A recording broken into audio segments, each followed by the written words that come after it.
Guys, welcome back to another video. Today we're going to be doing a charger review between my charger, which is this one, and my brother's charger, which is this one. And we'll be showing you all the different features of both, and at the end we'll recommend which one you should buy.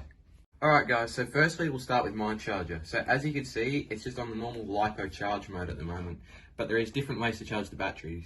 There is also fast charge to charge them faster. There's storage mode, so you can put them up to about 40 to 50% when you're not using them.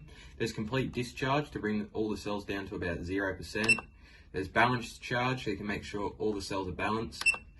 And we're back to normal charge. So if we go to battery program, which is this button, we can see there's many different types of battery charging options, which I'll just scroll through now.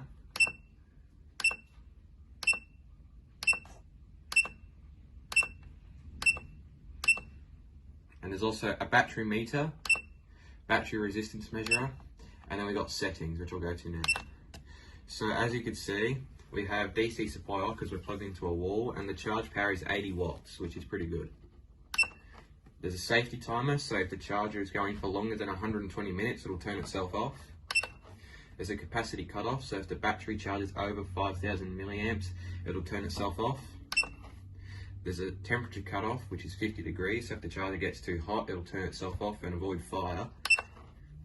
And we have the units in Celsius. There's a rest time of 10 minutes between charges and discharges.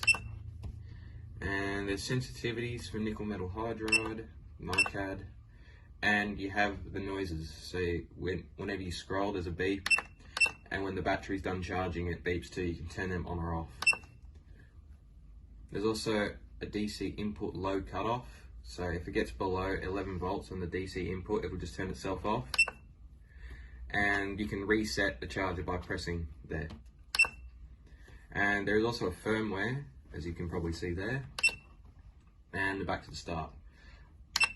Alright, so we also have memory settings. So if you don't want to reset your charging settings, you can just go back to this and press the battery and the milliamps and the charge volts that you want. And now back to the start of this, so we'll go back. And that's really it with this charger. As you can see, it's pretty good and it's got loads of features. Now we're going to talk about my brother's charger. So at the moment we're on program select and we're on life batteries, and this charger also has a wide range of battery types that you can charge, like mine. So there is also a resistance measurer if you ever want that. There is a program button, which we'll go to now, and there you can see the different voltage types. So at the moment we're on life and it's at 3.3 volts. There is this, which goes to 5 minutes for LiPo, Li-on and life. There is a sensitivity for nickel metal hydride. There is the peak, which is on default at the moment. And the same goes for the rest. There's a safety temperature. This one's a bit higher on 80 degrees cutoff, but you can change that obviously. Waste time is 5 minutes, so if the battery's not charging for 5 minutes, this charger will turn off.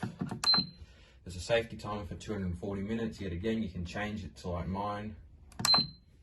There is a capacity cutoff at 10,000 milliamps. Once again, you can change it.